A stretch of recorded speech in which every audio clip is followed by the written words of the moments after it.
मैं जब सब जगह से हार गया, मैं अपनी इतनी परेशानी मैंने अपने जीवन में देखा है, इतना जगह मैंने ठोकर खाया, हजारों लाखों रुपए मैंने बर्बाद कर दिया अपने इलाज में, सब जगह डॉक्टर्स के पास, हर जगह, हर बाबा, मौलवी, मस्जिद, दरगाह, हर जगह मैं भटका। लास्ट में मैंने सोचा चलो चर्च जाकर एक बार देखता हूँ। मेरे मन में अचानक से ख्याल आया कि मैं कब तक झेलूं, कब तक परेशान रहूं। अल्लाह को पुकारता था, रोता था, सूरा बकरा घर में चलाता था 40-40 दिन टीवी में, तो कहीं भी मुझे शिफा नहीं मिला, राहत नहीं मिला।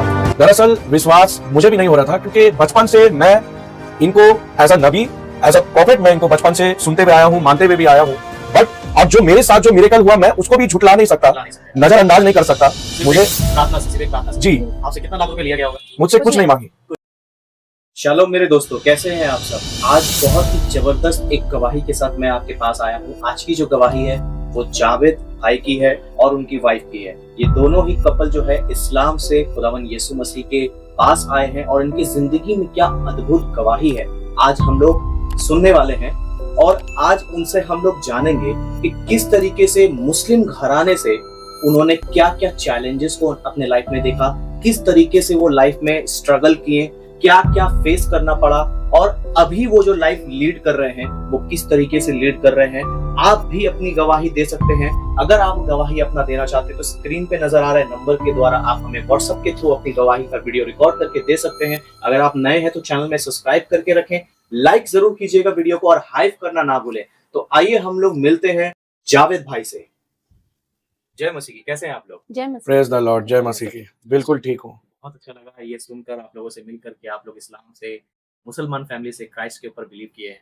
तो क्या आप लोग शुरू से ही इस्लाम में प्रैक्टिसिंग थे? कुरान वगैरह, नमाज वगैरह पढ़ना आप लोगों का शुरू से ही था ऐसा कुछ? जी जी जी कोई कुरान की सूरा बता सकते हैं? आपसे सुनना मैं चाहेंगे। सूरा नसर पढ़ना चाहूंगा। बिल्कुल। इजा जा नसरुल्लाहि वल फतहु वरअतन नास यदखुलूना फी दीनिल्लाहि अफवाजा फसब्बि बिहम्दि रब्बिका वस्तगफिर इन्नहु काना तव्वाबा। वंडरफुल। आपको पता है कुछ? जी, मुझे सना खाता है। सना सुभानका अल्लाहुम्मा व बिहम्दिका व तबारक अस्मुका व तआला जद्दुका व ला इलाहा गैरुक। वंडरफुल। सो ऐसा क्या हुआ आप लोगों की लाइफ में कि आप इस्लाम में प्रैक्टिस करने के बावजूद भी मुसलमान फैमिली से अचानक आप जो है मसीह के पास आए? यीशु मसीह ने आपकी जिंदगी में क्या ऐसा काम किया? क्या है आपकी लाइफ की स्टोरी? शुरुआत कहाँ से हुआ? जी, मैं आप सबको बताना चाहूँगा। मैं सन 2013 में मैं मुंबई में था, तो वहाँ मैं जॉब करता था फ्लिपकार्ट में। तो एक दिन रमज़ान के महीने में, ठीक ईद के एक दिन पहले ही, मैं खिड़की में देख रहा था, मेरे ठीक घर के छत के ऊपर बहुत पुराना बरगद का पेड़ था। तो उस पेड़ में मैं देख रहा हूँ रात को ठीक 12:05 हो रहा है, 12:03। मैं देख रहा हूँ वो 3 लाइट एकदम व्हाइट मिल्की गोल गोल घूरते हुए मेरे खिड़की की तरफ आया। अचानक से एक लाइट बुझ गया और मैं हैरान होकर देखने लगा कि हुआ क्या। और मुझे लग रहा था कि बस्ती में लाइट चले गई तो कोई रेजर लाइट मारता होगा। मैं तब तक ये सोच रहा था। उतना सोचते ही सोचते मेरा बदन जो है एकदम अचानक से भारी हो गया और ऐसा लगा कि शरीर के अंदर कुछ ढुक गया मेरा, और गला का आवाज चेंज हो गया और आंखें बड़ी बड़ी हो गई। और मेरे अंदर वो शैतान आकर कहने लगा कि मार डालूंगा इस लड़के को। तो इस तरह का मुझे हुआ। तब मुझे समझ में आ गया कि कोई शैतान है। तो आप वो रोजा में जो थे, आप नमाज वगैरह पढ़ रहे होते थे, सब कुछ तो कर रहे थे, फिर भी आपके पर ही अटैक हुआ? जी। ओके। तो मुझे समझ में नहीं आया हो क्या रहा। फिर मैं बीच बीच में मैं नॉर्मल भी हो रहा हूँ, मैं बोल भी रहा हूँ। अपने मेरे दोस्त थे बगल में, उसने भी उस चीज को अनुभव किया, मेरे साथ साथ एक्सपीरियंस किया। कि उसने भी देखा कि आपके पर ऐसा अटैक्स हो रहा जी। है? ओके। तो मैं उसे कहने लगा कि पास में एक रजिया नाम की एक मामी है, उसे फोन करके जल्दी बुला। क्यों? ये रजिया क्या करती थी? क्योंकि वो मैं सोचा था कि वो उसको बुलाए ताकि वो दरूद शरीफ पढ़ के मेरे सर में फूके या कुछ भी। मतलब वो कुरान वगैरह का एक्सपर्ट थी, जी। दुआ दरूद वगैरह करती थी? जी, वो आलिम थी। आलिम थी? जी। आलिमा थी? जी, आलिमा थी। तो वो 5 मिनट के बाद फिर वो आई, तो आकर मेरे सर में फूकी, तो भी मुझे राहत नहीं मिल रहा था। कभी वो शैतान मेरे शरीर में आके बोल रहा है, कभी मैं नॉर्मल हो रहा हूँ कि मुझे बचाओ मुझे बचाओ। तो ये 1 साल तक मैं पूरी तरह से परेशान रहा। मैंने बहुत तकलीफें झेली। मैंने मंदिर, मस्जिद, दरगाह, गुरुद्वारा, ना जाने मैंने कहाँ कहाँ दिखाया मेरे परिवार वालों ने। तो पूरा एक रमजान से लेकर दूसरा रमजान तक मैं इसी तरह परेशान था। तो मैंने 5 अनदिना में भी मैंने 5 टाइम का फिर मैंने नमाज कायम किया। मतलब आप जब इतना तकलीफ में थे, इतना जो आपको अटैक्स आते थे, जी। बदरूह का अटैक, दुष्ट आत्मा का अटैक्स आता था, तो आपने इसको शिफा पाने के लिए मंदिर, मस्जिद और तमाम जगहों में आप गए। तब जी। भी आपको कुछ राहत थोड़ा मिलता, फिर बाद में प्रॉब्लम होता। जी। अगर फिर भी नहीं हुआ तो आपने ये डिसाइड किया कि मैं 5 वक्त का नमाज पढ़ना शुरू करूंगा। जी। तो आपने जी। कभी हज वगैरह भी किया है? जी, मैं उम्रा गया हूँ, मैंने उम्रा किया है। कितनी बार उम्रा? मैंने एक बार उम्रा किया है। सन 2016 में मैं दुबई गया था, तो वहां पर मैं जॉब करता था। जॉब करने के दरमियान 1 साल के अंदर मैं उम्रा गया हूँ। तो वहां से 8 दिन का सफर था। मैंने 5 दिन मक्का में बिताया, 3 दिन मैंने मदीना में बिताया। ओके, तो जब आपने मदीना में बिताया तो आपका क्या एक्सपीरियंस रहा? आप देखें तो आपको क्या लगा? जी, मुझे तो पैरों तले ऐसा लग रहा था जमीन निकल गया। मुझे यकीन नहीं हो रहा है, मैं उस आका के सामने खड़ा हूँ जिसे हम लोग अपने रसूल, नबी, पूरी दुनिया के मतलब आइडल मानते हैं। आइडल, और बचपन से मस्जिदों में जुम्मा के बाद दरूद शरीफ पढ़ना, उनको सलाम भेजना। यकीन नहीं हो रहा था कि आज मैं वाकई में रोजा मुबारक के सामने खड़ा हूँ, और मैं रो रो कर मैं दरूद भेजता था, उनको सलाम भेजता था वहां जितने दिन था। तो इस तरह का मेरा ईमान था, बहुत प्यार था। ओके, तो फिर जब आपको ये जो अटैक्स बाद में फिर होने लगे, तो आपने कहा कि आप जो है नमाज वगैरह पढ़ रहे थे, तो नमाज पढ़ते पढ़ते आपका कुछ क्योर हुआ? कुछ ऐसा? नहीं, मुझे नमाज में भी मुझे राहत नहीं मिला। जब मैं नमाज पढ़ता था, सूरा या बैठकर कुरान की तिलावत करता था, सूरा यासीन पढ़ता था, तो सूरा यासीन पढ़ने के दरमियान भी ये शैतान मेरे शरीर में आ जाता था। तो फिर उसके बाद जैसे आपने कहा कि आप सूरा यासीन वगैरह आप पढ़ते थे, तो जी। सूरा यासीन पढ़ने के दौरान फिर क्या होता आपके साथ? जी। हालांकि सूरा यासीन में गड़बड़ी नहीं है, ये बात आप कंफर्म कर रहे हैं, राइट? जी, मैं बताना चाहूंगा कि जब मैं सूरा यासीन जैसे पढ़ता था, यासीन वल कुरानिल हकीम इन्नका लमिनल मुरसलीन अला सिरातिम मुस्तकीम तंजीलल अजीजिर रहीम, फिर मैं घबरा कर फिर पढ़ता था। मैं ऐसे पढ़ते पढ़ते जी, जी, जी। अचानक आपका आवाज ऐसे होने लगता था। जी। तो आपके उस वक्त घर में सब थे और आपकी शादी हो गई थी उस वक्त? नहीं, उस वक्त मैं बैचलर था। शादी नहीं हुई। तो घर के मेरी लोगों का अम्मी क्या? थी, मेरी अम्मी भी बोलती थी कि समझ में नहीं आ रहा ये कैसा शैतान है जो तू अल्लाह का कलाम पढ़ रहा है तो भी ये तेरे ऊपर आ जा रहा है। तो हम लोग सब हैरत थे, बड़ा परेशान थे कि हो क्या रहा है। तो बहुत से लोगों को जब ये पता चला कि जावेद के साथ ऐसा ऐसा होता है, तो उन लोग बोलने लगे कि बहुत से जिन जिन्नात अच्छे होते बुरे होते, ये अच्छा आलिम वाला जिन है जो तेरे ऊपर आके पढ़ रहा है। तो मेरे मन में ये आता वो था। ये कहते थे कि ये आलिम जिन है जो तुम्हारे अंदर आके अच्छे जिन है जो जी। ये कुरान की तिलावत वो कर रहा है। जी। ओके। तो मेरे मन में ये आता था, अगर ये अच्छा आलिम, अच्छा जिन है, तो ये मुझे अल्लाह पाक से कहकर शिफा क्यों नहीं दिलवा रहा है? ये मेरे ऊपर आकर पढ़ रहा है पर मुझे शिफा नहीं मिल रही। तो मेरे मन में ऐसे लाखों सवाल आते थे। तो फिर ये तो हो गया, मैं 1 साल तक परेशान रहा, 2013 के रमजान से लेकर 14 तक। फिर मेरी शादी हुई जब मैं दुबई में था। मैं अब वापस से उस चीज में आना चाहता हूँ। मेरा 2017 में उम्रा हुआ। फिर 2018 में मुझे एहसास हुआ कि अब मुझे शादी कर लेना चाहिए, फाइनली हाँ, घर बसा लेना चाहिए। तो 2019 में ये मेरी मिसेस तस्लीम फातिमा, इनके साथ मेरा रिश्ता लगा। 8 महीना हम लोग फोन में बातचीत करते रहते थे। ओके। फिर फाइनली 2019 में हम दोनों का कलकत्ता में शादी हो गया। इस्लामिक तरीके से आप लोगों का शादी हो गया। जी। तो मैंने अपनी अम्मी को शादी से पहले फोन में कहा था कि मुझे शादी करना है तो मेरे लिए कोई अच्छी घर की लड़की देखिए जो रोजा नमाज करती है, जो जिसके दिल में अल्लाह है, जो 5 टाइम का नमाज पढ़ती है और जो कुरान शरीफ पढ़ना जानती है ओके। अरबी में। तो आप ऐसा सब कुछ करते थे? जी जैसे कि आपने सूरा सुना भी दिया। जी जी। सो उसके बाद फिर तो प्यार करते हैं आप लोग? जी प्यार तो फोन में ही हो गया था। फोन में प्यार हो गया था? अच्छा। तो मुझे इसके ऊपर एतबार हुआ, हाँ ठीक है, बचपन से देखते हुए आया हूँ, पता नहीं कौन कैसी होगी। और मुझे मजहबी घराने से जो हो, जो दिन से जिसको दिन की मालूमात हो, तो मेरे घर को बखूबी अच्छे तरीके से निभाएगी, संभाल सकेगी। क्योंकि मैं तो संभाल सके ताकि आप भी हस्बैंड को संभालना जी का ही काम है। हाँ। जी, जिसको खुदा का डर हो, जिसको दीनी इल्म हो, वो ऐसा मतलब परिवार को अच्छी तरह से संभालना बखूबी जानती हो। तो मैंने इसे चुना फिर, और बहुत अच्छी है, संसारी है, घर को अच्छी तरह से संभाल रही है। कैसा लग रहा है आपको? आपके हस्बैंड तारीफ कर रहे हैं? बहुत अच्छा लग रहा है, बेस्ट फीलिंग। आप कुछ कहना चाहेंगे इनके बारे में? ये भी बहुत अच्छे हैं, जो इनके साथ हुआ मैंने सारा कुछ देखा। मतलब जब शादी आप लोगों की हुई जी। तो आपने तब भी इनके पर हाँ attack नहीं, एक तो 1.5 साल वो वापस दुबई चले गए थे, तब तक ऐसा कोई मसला नहीं था। फिर हमारा फर्स्ट बेबी हुआ, उसके बाद आए, उसके बाद भी 1 साल तक नॉर्मल था। फिर उसके बाद फिर से इनका अटैक चालू हो तो गया। उस दौरान आपके ऊपर क्या बीत रहा था? आपने कैसे उनकी मेरे लिए तो नया था, उनके फैमिली के लिए तो बहुत साल से हो रहा है, मगर मेरे लिए रहते थे तो आपको डर लगता होगा? जी हाँ, पहले बहुत डर लगता था। मैं सोती नहीं थी रात भर, आवाज निकालना, चमक के उठना, ऐसा करते थे रात में। फिर मैं दौरे शरीफ पढ़ती थी या सूरह यासीन पढ़ पढ़ के फूकती थी। बहुत जगह दिखाया इनको, बाबा के उधर, जैसा कि जो जहाँ बोल रहा वहां दिखा रहे, मगर कुछ दिन के लिए क्योर हो रहा है, फिर वैसे ही हो जा रहा है। हम लोग बीच बीच में मौलवियों के पास भी जाते थे, तो उन लोग पानी का बोतल में आयात, कुरानिक आयात लिखकर उसमें डालकर हम लोग को पीने देते थे। मुझे बोलते थे कि 3 टाइम इसको पियो, 7 दिन तक पियो। मैं बोला फिर उसके बाद क्या करना है? मतलब उसके बाद पानी खत्म हो जाएगा, फिर आपको मेरे पास आना है। तो मैं बोलता था मुझे परमानेंट क्योर चाहिए, ये मुझे पानी में कोई कलमा नहीं है ना? नहीं नहीं नहीं ये नॉर्मल पानी है। तो ये मैं परेशान हो जाता था, जब तक पानी पी रहा हूँ ठीक हूँ, शिफा मिलता था, और जब पानी खत्म हो जाता था फिर वही परेशानी, वो बीमारी, इधर अपेंडिक्स के जगह में मेरा फूलन हो जाता था, दर्द देता था। मैंने काफी जगह सीटी स्कैन करवाया, यूएसजी करवाया, but reports are normal, report पूरा नॉर्मल निकलता था। और मुझे इस जगह हमेशा दर्द, पीठ में दर्द, इस तरह की परेशानी होती क्राइस्ट आपके लाइफ में कैसे आए? तो यीशु मसीह के बारे में जी। आपका और आपका क्या राय था उस वक्त? जी, तो मेरी एक मौसी है, सबसे छोटी मेरी खाला है, दरअसल वो क्रिश्चियन है, ईसाई फैमिली से है। मैं बताना चाहूंगा कि मेरी मम्मी जो बाई बर्थ क्रिश्चियन थी, बट शादी के बाद वो मुस्लिम घराने में आई। मतलब तो आपके पापा मुस्लिम थे तो शादी उनसे हुआ तो वो कन्वर्ट हुई। जी, उनका ईमान पूरी तरह से फिर बदल गया मुस्लिम से शादी करने के बाद। वो भी नमाज पढ़ती थी और रोजे भी रखती थी। फिर उसके बाद तो मेरी जो सबसे छोटी खाला थी, मैं बताना चाहूंगा, वो ईसाई में उनका विश्वास है। तो मैं जब सब जगह से हार गया, मैं अपनी इतनी परेशानी मैंने अपने जीवन में देखा है, इतना जगह मैंने ठोकर खाया, हजारों लाखों रुपए मैंने बर्बाद कर दिया अपने इलाज में, सब जगह डॉक्टर्स के पास, हर जगह, हर बाबा, मौलवी, मस्जिद, दरगाह, हर जगह मैं भटका। लास्ट में मैंने सोचा चलो चर्च जाकर एक बार देखता हूँ। मेरे मन में अचानक से ख्याल आया कि मैं कब तक झेलूं, कब तक परेशान रहूं। अल्लाह को पुकारता था, रोता था, सूरा बकरा घर में चलाता था 40-40 दिन टीवी में, तो कहीं भी मुझे शिफा नहीं मिला, राहत नहीं मिला। तो मैंने मेरी वाइफ को कहा कि सबसे मेरी जो छोटी खाला है उनको फोन लगा, उनसे बात करो चर्च जाने के लिए। चर्च जाने के लिए।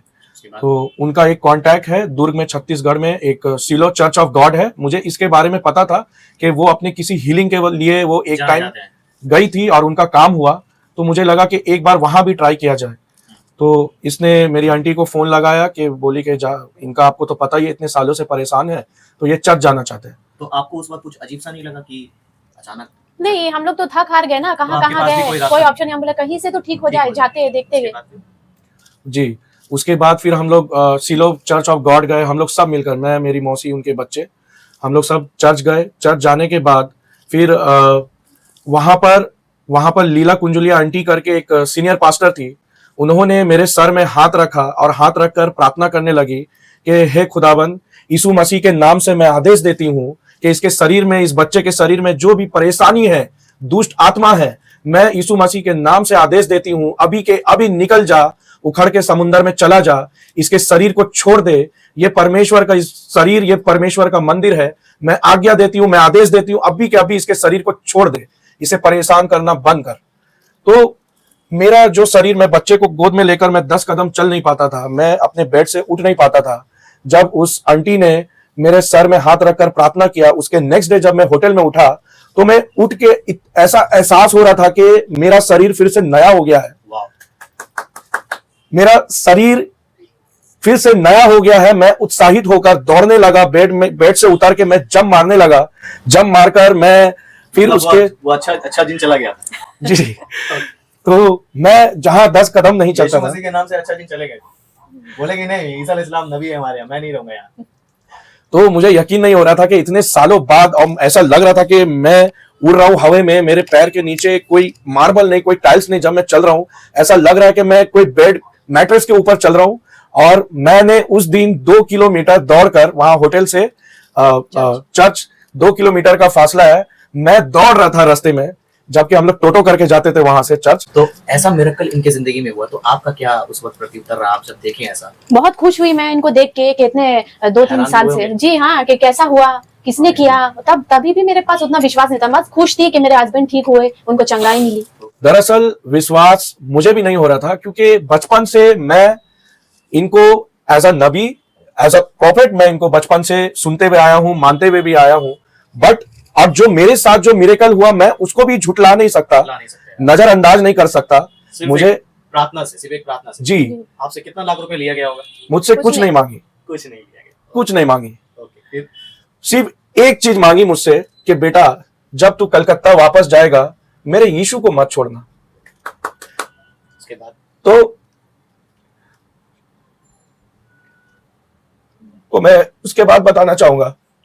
तो जब मैं कलकत्ता आया, उस टाइम भी मेरे मन में, मैं ठीक तो हो गया था, मेरे मन में आ रहा था कि ठीक है, आंटी बोली कि बेटा तुम चर्च जाना, भले तुम मुझसे बात करना छोड़ देना, मुझे छोड़ देना, लेकिन मेरे यीशु मसीह को मत छोड़ना और वापस मत चले जाना उस मजहब में, क्योंकि वापस अगर तुम जाओगे या यीशु मसीह को तुम अगर छोड़ दोगे तो शायद ये परेशानी तुमको दोबारा हो।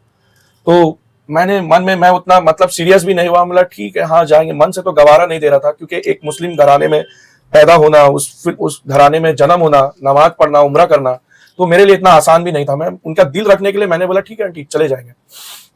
तो वापस आने के बाद फैमिली प्रेशर, मतलब मेरे आधे फैमिली क्रिश्चियन भी है, तो फैमिली का मन रखने के लिए चले भी जाते थे, और वो वहां से फोन करके पूछती भी थी।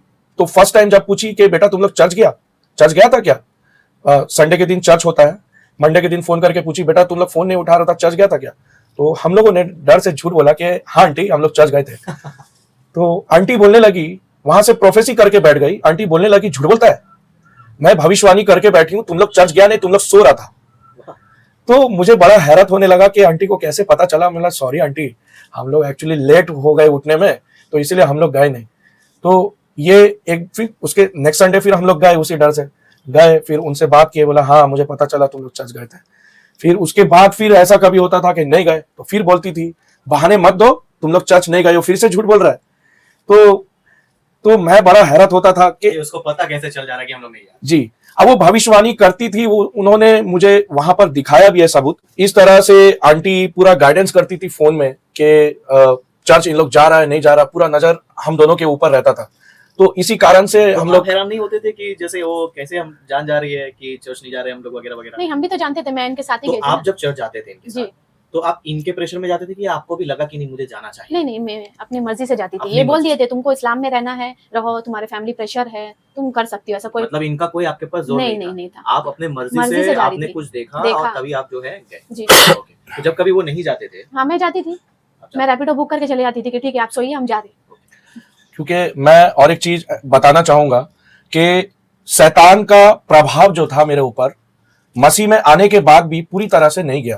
ओके, जी, नहीं गया था, पूरी तरह से नहीं गया था। नहीं गया, मसीह में तो आ गए थे, लेकिन शैतान का फिर भी होता था अलग अलग तरीके से। अलग अलग तरीके से। हाँ, जैसे कि क्या होता?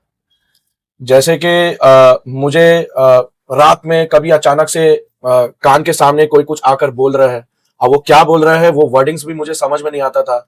रात में जैसे आंख लग रहा है, कोई झटका दे रहा है, बदन भारी हो रहा है, तो कभी क्रैम्प इतना भयंकर आ रहा है कि मैं उठ के मूव भी नहीं कर पा रहा हूँ। तो कभी रात में गले का आवाज बदल जा रहा है, चेंज हो जा रहा है। तो उस वक्त तो मैं बाइबल पढ़ता भी नहीं था, मैं बस नाम का चर्च जा रहा हूं, क्योंकि अंदर से तो मैं हूं ही मुसलमान, नाम भी मुसलमान, दिल भी मुसलमान, हर चीज मुसलमान। तो मेरे नजर में तो ये सिर्फ नबी थे। तो मैं चर्च जाता था बस, हाँ प्रचार सुनता था, उतना समझ में भी नहीं आता था, क्योंकि दिल और दिमाग में सिर्फ सूरा फातिहा, ये जितनी इस्लामिक चीज है यही सब बसी है। तो इतनी आसानी से एक्सेप्ट करना मेरे लिए आसान नहीं था कि रात में सोया जावेद और सुबह उठा जिमी। तो मेरे लिए इतना इजी नहीं था क्रिश्चियनिटी को रातों रात एक्सेप्ट करना कि मुस्लिम सोया चद्दर ओढ़कर सुबह ईसाई बनकर उठा।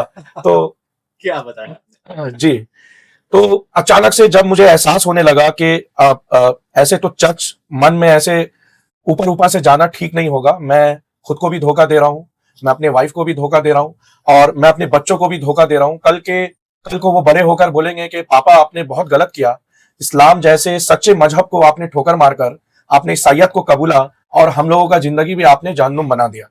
तो इसलिए मैंने सोचा कि ये YouTube podcast, doctor Zakir Naik क्या कह रहा है, मौलाना तारिक जमील क्या कह रहे हैं। मतलब आप जाकिर चाचा को सुनते थे? जी, मैं तो उनका बहुत बड़ा फैन रहा हूँ, मैं उनको फेस टू फेस मैं उनसे मिला भी हूँ। अच्छा दोस्तों, अगर आप में से कोई जाकिर चाचा के फैन है तो उनसे कहिएगा कि साजिद जरमाया उनको एवरी फ्राइडे लाइव में चैलेंज करता है और डिबेट पे बुलाता है। और अगर आप जाकिर चाचा के फैन हैं तो आप भी आ सकते हैं एवरी फ्राइडे 8:30 बजे लाइव।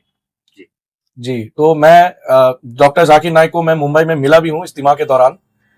चाचा से मिले आप? जी, तो मैं इज्तिमा में भी जाता था मुंबई में।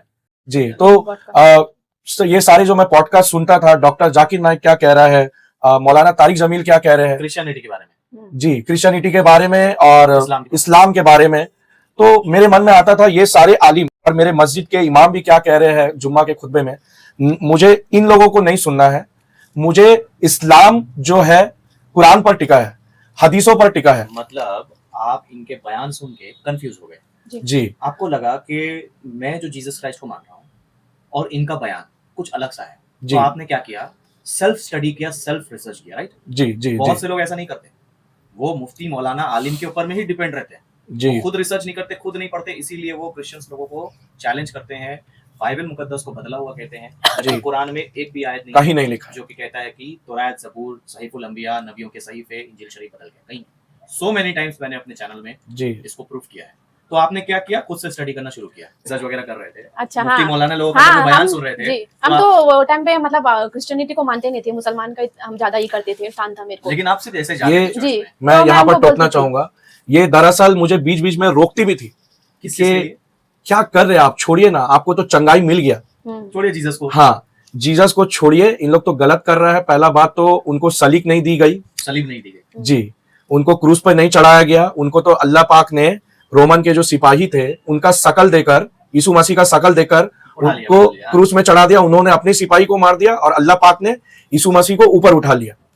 तो मतलब किसी नबी को नहीं बचाया, यशाया नबी को पेट से काट दिया गया, याहिया अलैहिस्सलाम का गला काट दिया गया, और इतने सारे नबियों को मारा गया, जी यहाँ तक कि पैगंबर इस्लाम मोहम्मद अरबी सल्लल्लाहु अलैहि वसल्लम को भी जब ये खैबर के मौके पर जहर दिया गया, तो 2 साल के बाद उन्होंने जहर खाया नहीं, जहर को सिर्फ चखा था खाने को, जी जी और 2 साल बाद जो है जब वो उनका इंतकाल हो रहा था, तो वो आयशा से कहते हैं कि वो आयशा, ऐसा लग रहा है कि मेरा वो खैबर के मौके पे खाया हुआ जहर अभी भी मेरे गले के ओरटा को चीर रहा है। यानी कि जी ना तो उनके अपने नबी को उन्होंने बचाया, ना यशाया नबी को बचाया, ना याहिया अलैहिस्सलाम को बचाया, लेकिन ईसा अलैहिस्सलाम को बचा दिया। जी जिंदा खाली। बताइए, ईसा अलैहिस्सलाम को बचा दिया, आखिर ईसा अलैहिस्सलाम में क्या बात था, क्यों बचाया उनको?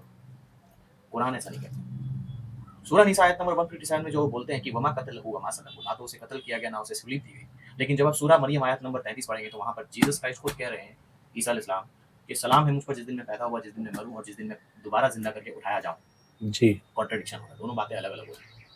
ठीक है, उसके बाद फिर आपका तो ये राय मशवरा रहा कि चलो जीसस क्राइस्ट को क्रूस पे नहीं चढ़े वगैरह वगैरह, तो फिर आपने स्टडी करना शुरू किया। फिर जी, मेरे वाइफ ने मुझे बहुत रोका कि छोड़िए ना, इतना बड़ा मजहब है, इतना बड़ा इस्लाम है, हमारा पूरा रिश्तेदार सब मुस्लिम है, हम लोग क्यों इस चक्कर में पड़ रहे हैं, क्या जरूरत है, हम लोग देखिए नमाज पढ़ते इतना सुकून मिलता है, रोजा रखते हैं, सब मिल बांट के इफ्तार करते हैं, सहरी करते हैं, सही बात, सब एक इकट्ठा होते हैं ईद के दिन, कितना रमजान खुशी का बात ही मिलता अलग है। होता है, माहौल अलग तो होता है। ये चीज भी सही है, लेकिन मुझे जानना था कि आखिर इतने लोग जो ईसाइयत में आ रहे हैं, इतने लोग जो है हिंदू धर्म से, मुस्लिम धर्म से मसीह के पास आ रहे हैं, और मैंने बहुत से एक्स मुस्लिम्स को भी सुना, उन लोग भी आखिर क्या वजह है, मेरे मन में ये खुराफाती आने लगा, क्या वजह है कि इन लोग इस्लाम से बाहर निकलकर एक्स मुस्लिम क्यों हो जा रहे हैं?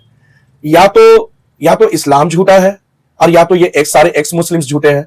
तो इस चीज को पता करने के लिए मैंने सोचा, और मैंने अपनी बीवी से कहा कि मैं अब किसी को नहीं सुनूंगा, no YouTubers, no podcast, no doctor Zakir Naik, no Tariq Jameel and no any मौलवी मौलानास।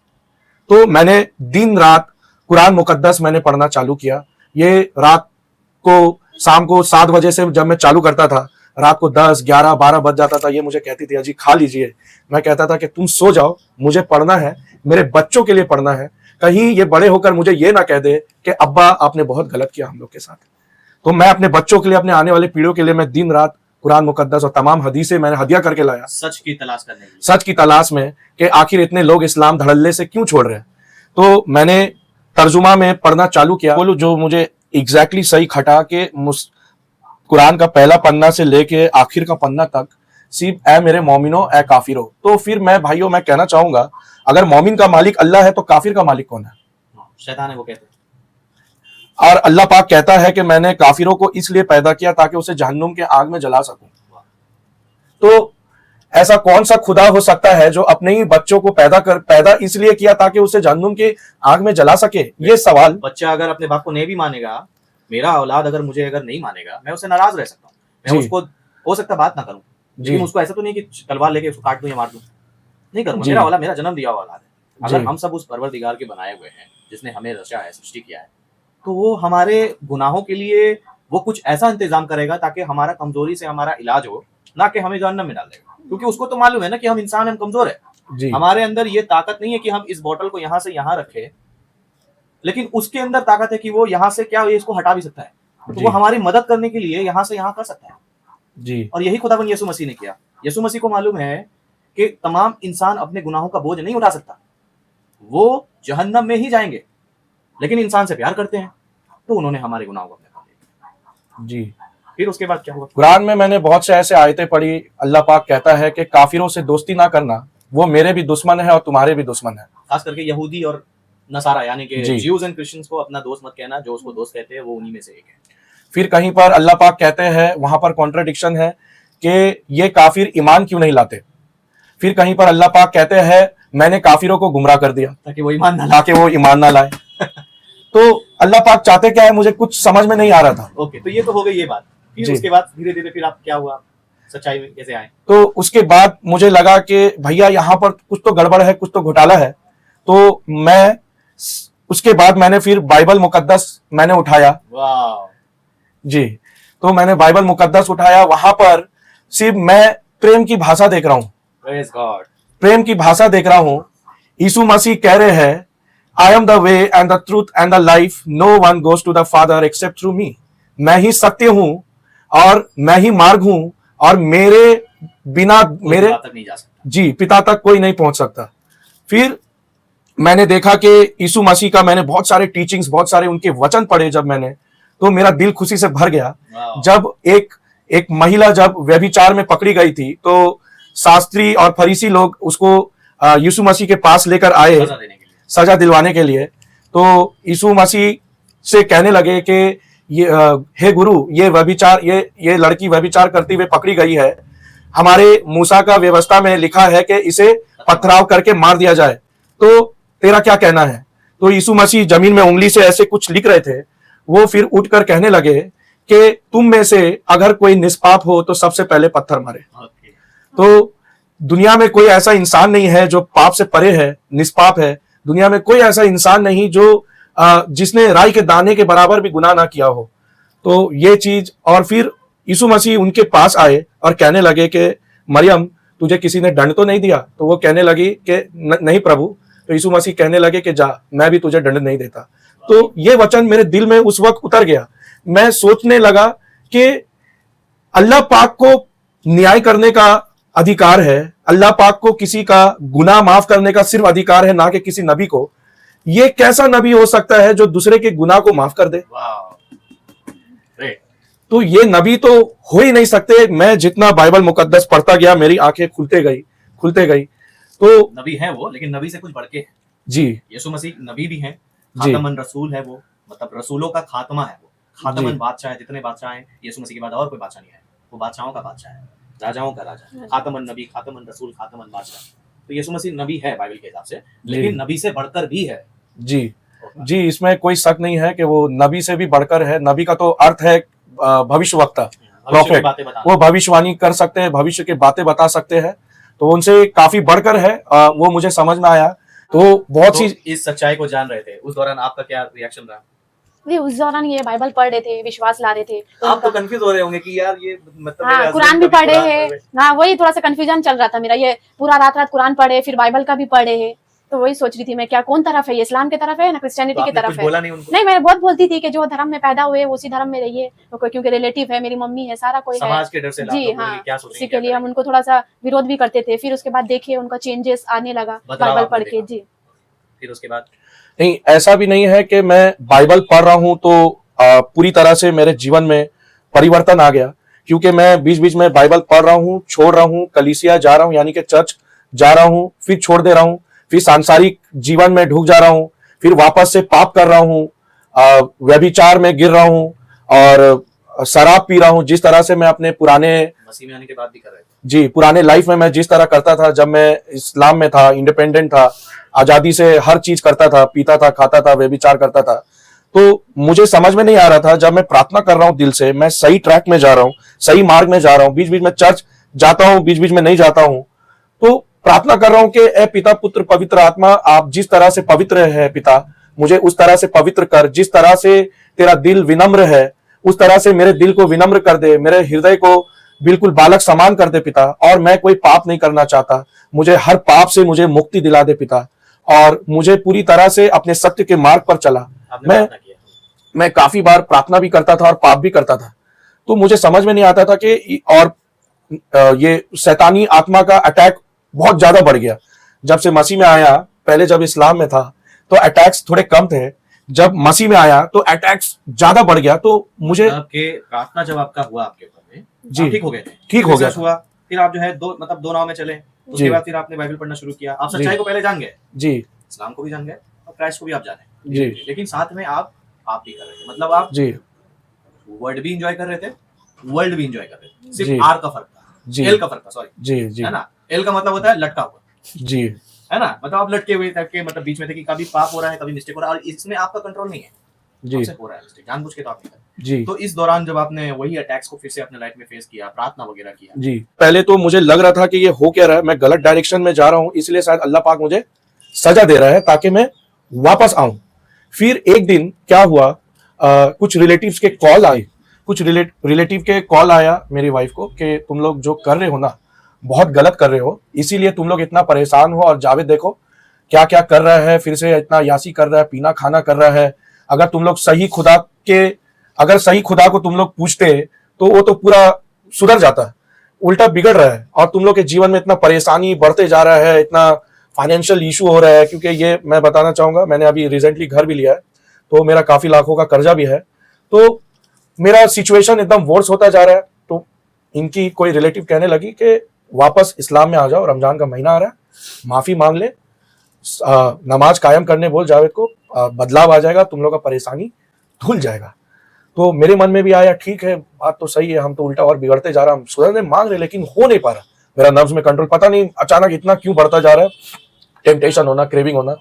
रात को 12:30 बजे अचानक हम, मतलब सुबह हम लोग जाने वाले थे, मजार जाने वाले थे, तो रात को 12:30 बजे जैसे मेरे शरीर में कोई सामर्थ आया और मेरे अंदर से कहने लगा जैसे, और मैं अपनी वाइफ को तुरंत से कहने लगा कि तस्लीम तुम कल सुबह मजार जाना चाहती हो, हम तुमको लेके जाएंगे, तुम वहां चादर चढ़ाना, जो करना है करो, माफी मांगना है और मस्जिद जाकर नमाज पढ़ना पढ़ो, हम तुमको लेके जाएंगे, पर हम किसी के सामने घुटने नहीं टेकेंगे। मेरे जिंदगी में कितना भी परेशानी आ जाए, मेरा अपेंडिक्स का जगह फूल जाए, मेरे तकलीफ हो, परेशानी हो, मैं कर्जा में मुब्तला हो जाऊं, जीवन में कितनी भी मेरी परेशानियां आए, मैं यीशु मसीह को छोड़कर किसी के सामने घुटने नहीं टेकूंगा, वो एक सच्चा खुदा है। और इस तरह का सामर्थ आया। बोली अचानक आपको हो क्या गया, आप तो कल तक तैयार थे मस्जिद जाने के लिए, दरगाह जाने के लिए, अचानक आप कह रहे हैं कि हम लोग, देख तस्लीम, पता नहीं मुझे किसी ने आकर मुझे बुद्धि दिया कि तुम लोग का प्रार्थना स्वीकार क्यों नहीं हो रहा है, तुम लोग 1.5 साल से परेशानी में, मसीह में आने के बाद भी इसलिए परेशान हो, इसलिए दुष्ट आत्मा का अटैक हो रहा है क्योंकि तुम लोग पापी हो, अभी भी तुम वही पाप कर रहे हो, अभी भी वही गलतियां कर रहे हो। क्योंकि तुम लोग पापी हो, क्योंकि प्रभु यीशु पवित्र है और हम लोग अंधकार में जी रहे हैं, हम लोग आज भी छुप छुप कर पाप कर रहे हैं, इसीलिए वो अटैक्स बने। और जहां पर, और वो ज्योति है, वो रोशनी है, जहां पर ज्योति है और वहां पर अंधकार, दोनों एक साथ नहीं रह सकते। या तो आपके जीवन में ज्योति रहेगा और या तो आपके जीवन में अंधकार। किसी ने आकर मुझे बुद्धि देकर गया, पता नहीं वो पवित्र आत्मा थे या कोई स्वर्गदूत थे, वो मेरे दिमाग में आकर मेरे दिल में देकर गए कि प्रभु यीशु तुझे इसलिए पूरी तरह से छुटकारा नहीं दिला पा रहा है क्योंकि तू पापी है, तू प्रार्थना तो कर रहा है पर तू पाप भी कर रहा है। तो मुझे यह एहसास हुआ कि प्रभु यीशु मसीह को ग्रहण करने के लिए पाप को पूरी तरह से छोड़ना होगा, मन को फिराना होगा। तो एक रोज रात मैं बड़ा परेशान था, उस दिन इतना बुरी तरह से मुझे महसूस होने लगा कि शैतान अब पूरी तरह से मुझे जकड़ लिया है, मेरा शरीर इतना भारी हो गया जो इतने सालों से कभी नहीं हुआ था।